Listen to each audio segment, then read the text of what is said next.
اللہ کے پیارے نبی حضرت عیسیٰ علیہ السلام کا دور چل رہا تھا۔ قریب ہی ایک بستی تھی، وہاں بہت سارے لوگ رہتے تھے۔ اسی بستی میں ایک میاں بیوی کے ہاں بیٹے کی ولادت ہوئی۔ ہنسی خوشی ان کی زندگی چل رہی تھی کہ اللہ کا کرنا ایسا ہوا کہ جب ان کا بیٹا 4 سال کا ہوا تو ان کے باپ کا انتقال ہو گیا۔ اس کے دفنانے کے بعد اس کی ماں اور بیٹے کے حالات بہت افسردہ تھے۔ وہ روز اپنے باپ کو یاد کرتے اور یاد کر کے روتے رہتے۔ اس کی ماں روزانہ اپنے شوہر کی قبر پر جاتی اور وہاں جا کر دعا کرتی اور پھر واپس لوٹ آتی۔ ایک دن اللہ کا کرنا ایسا ہوا کہ اس کا بیٹا اپنے باپ کی قبر پر گیا اور بیٹھ کر رونے لگا۔ اب اللہ کی ذات اور اس کا باپ سوائے اس کے کوئی چیز موجود نہ تھی۔ وہ لگاتار روتا ہی جا رہا ہے اور اپنے باپ کو پکار رہا ہے۔ اچانک اللہ کے نبی حضرت عیسیٰ علیہ السلام کا وہاں سے گزر ہوا۔ حضرت موسیٰ علیہ السلام نے دیکھا کہ ایک چھوٹا سا بچہ ہے جو ایک قبر کے اوپر بیٹھ کر رو رہا ہے۔ اللہ کے نبی اس کے پاس گئے اور اس سے سارا واقعہ ماجرا پوچھا۔ اس 4 سال کے بچے نے اپنا واقعہ بیان کرنا شروع کیا اور اللہ کے نبی سے عرض کی، اے اللہ کے نبی، میں اپنے باپ سے ملنا چاہتا ہوں۔ حضرت عیسیٰ علیہ السلام نے وہاں 2 نفل ادا کیے اور اپنے رب کو یاد کیا۔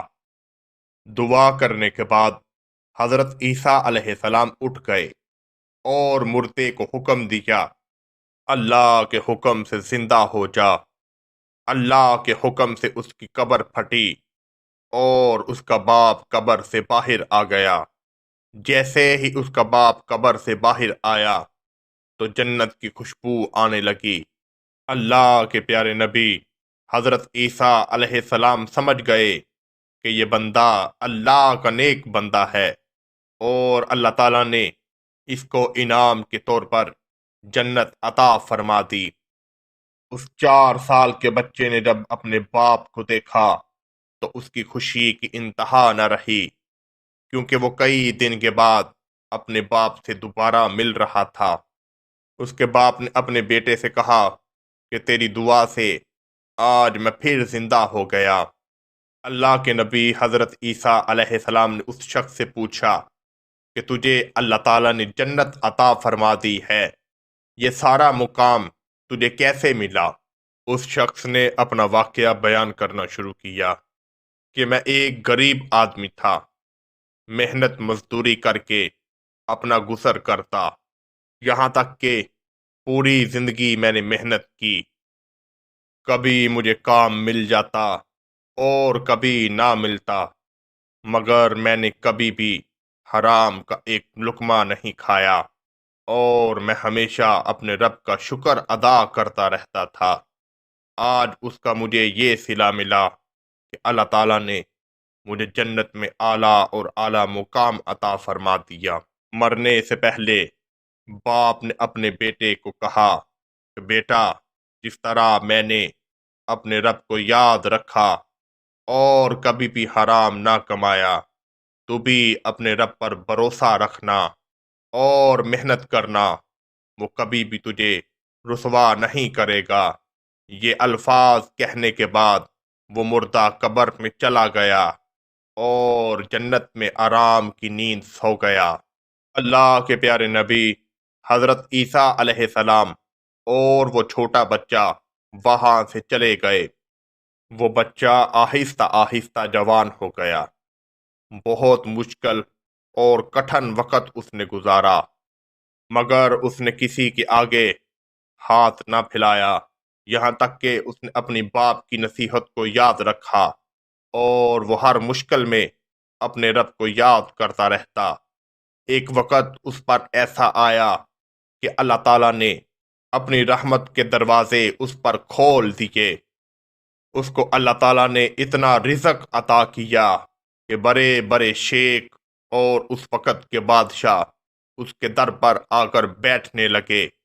جب بھی کوئی غریب اس کے در پر آ کر صدا لگاتا کہ مجھے اللہ کے نام پہ کچھ دو، تو وہ بڑے بڑے بادشاہوں کو بھول جاتا اور جا کر سب سے پہلے غریب کو اللہ کے دیے ہوئے رزق سے کچھ نہ کچھ عطا کرتا۔ پھر ایک وقت ایسا آیا کہ اس کی شادی ایک بادشاہ کی بیٹی سے کر دی گئی۔ اللہ تعالیٰ نے اس کو اس کی محنت، اجر اور اس کے باپ کی نصیحت کا یہ صلہ عطا فرمایا کہ اللہ تعالیٰ نے اپنے تمام کی تمام خزانے اس پر کھول دیے۔ وہ چھوٹا سا بچہ اپنے وقت کا بادشاہ بن گیا، مگر پتہ نہیں امت محمدیہ کو کون سی جلدی آ پہنچی ہے کہ ہر ایک ریس میں لگا ہوا ہے۔ اے نادان انسان، تجھے معلوم نہیں تیرا رب بہت رؤوف و کریم ہے، جو تجھ سے بہت پیار کرتا ہے۔ یہ کیسے ہو سکتا ہے کہ تو بھوکا سو جائے اور تیرا رب تجھے دیکھتا رہے؟ مگر اے نادان انسان، تیرا اپنے رب پر بھروسہ ہی نہیں رہا۔ ایک حضرت عیسیٰ علیہ السلام کے دور کا چھوٹا سا بچہ استقامت اور صبر کی وجہ سے وقت کا بادشاہ بن گیا۔ مگر اے نادان انسان، پتہ نہیں تو کیوں اپنے رب کو بھول گیا۔ تو وہ تو رات کو بھی صدا لگاتا ہے اور دن کو بھی صدا لگاتا ہے کوئی مجھ سے مانگنے والا، میں اس کو رزق عطا کروں، اس کے تمام گناہوں کو بخش دوں۔ مگر یہ انسان نادان ہے تو اللہ تعالیٰ سے دعا ہے کہ یا الہی، ہم نے جو حق سچ کہا اس کو تو اپنی بارگاہ میں قبول و منظور فرما، اور امت محمدیہ کی مشکلاتوں کو تو دور فرما۔ آمین ثم آمین۔